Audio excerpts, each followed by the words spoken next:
Joining us now is Minneapolis Police Chief Brian O'Hara. First, Chief, thanks for taking the time. Do you have any updates on the victims who are still being treated at the hospital? Good morning, Anna. Well, there have been a few victims who have been released from the hospital. I do not have an exact count, as they have been treated at a number of hospitals around the Twin Cities here. But the good news is that all are still expected to survive.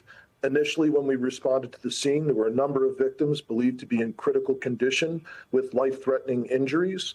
At this time, there are a few whose conditions are still critical. However, everyone is expected to survive, thank God.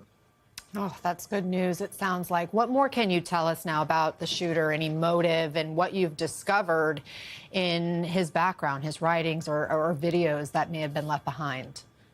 Sure. Well, there are 4 search warrants that were conducted yesterday, one obviously being the church where the crime occurred, 3 others being residences around the Twin Cities metro that were associated with the shooter.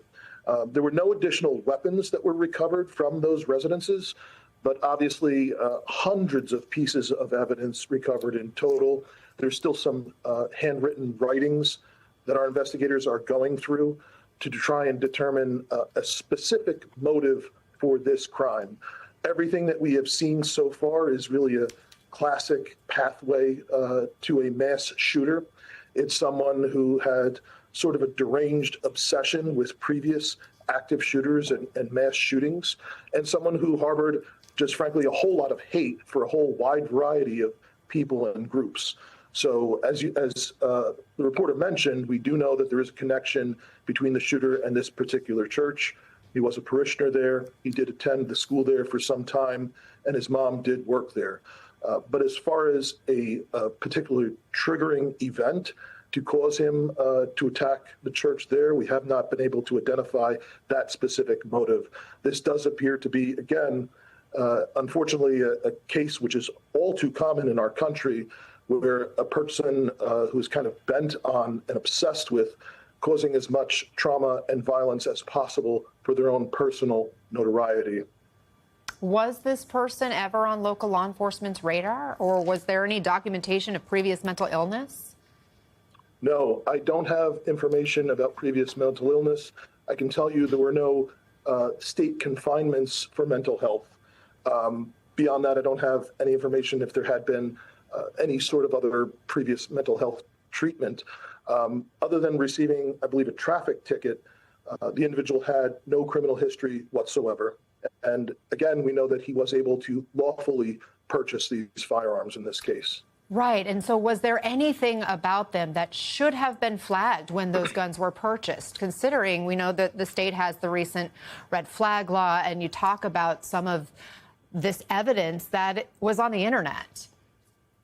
There is nothing in the investigation so far that would lead us to believe that anything was missed, that he was able to lawfully obtain a purchase to permit and then lawfully purchase these weapons. The FBI says it is investigating this as domestic terror. Does that angle differ with how you're approaching it, given you said that there was a lot of hate directed at a lot of different places and toward different people? Well, I think there is absolutely no question for the children that were in that church, the parishioners that were there, the members of the school, the parents, the larger community. This individual terrorized everyone that was there, and that was this shooter's intent, to terrorize as many people as possible for their own personal gain.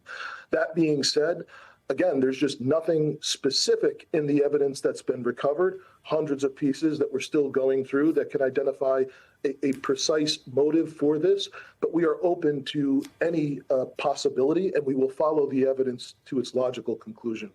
Bigger picture, a few months ago, an attacker shot 2 Minnesota state lawmakers in their homes near Minneapolis, killing one, her husband. 3 people were killed. Also in other shootings in Minneapolis in the 18 hours prior to this attack. What do you think is driving this violence in your area? Well, I can tell you, unfortunately, Minneapolis has suffered through a very difficult week in terms of shootings and violence in the community. The shootings prior to this mass shooting at the Catholic Church is unfortunately what is all too common and typical, not just in Minneapolis, but in cities around the country. And that is community violence that we believe is driven oftentimes by people who are not possessing firearms legally, who are not purchasing firearms legally, and are involved in other criminal activities on the street. But, you know, the summer sort of began with the attacks on our elected officials here, and it's ending now with this heinous attack on children in our church. But these two instances are not what is typical for what our community goes through day to day in terms of violence here. But the overall picture does remain, even with all that has happened here this week, that shootings and violence in Minneapolis are down year to date compared to last year. And they have been trending down for the last 3 years, which is important because this community has been through so much over the last 5 years that really suffered through an explosion of street crime and violence and a whole lot of trauma that our community needs to heal from.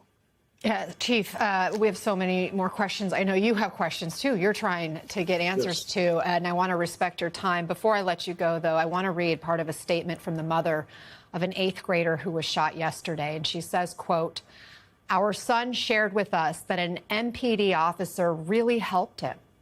He said the officer rendered aid, hugged him, reassured him, and prayed with him before getting into the ambulance."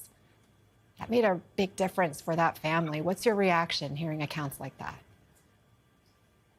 Well, I can't tell you how proud I am of the men and women of this police department that responded yesterday.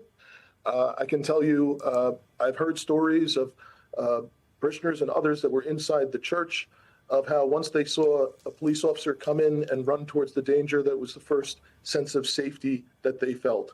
So I know the men and women of this agency have been through a lot over the last 5 years, like the people of our community.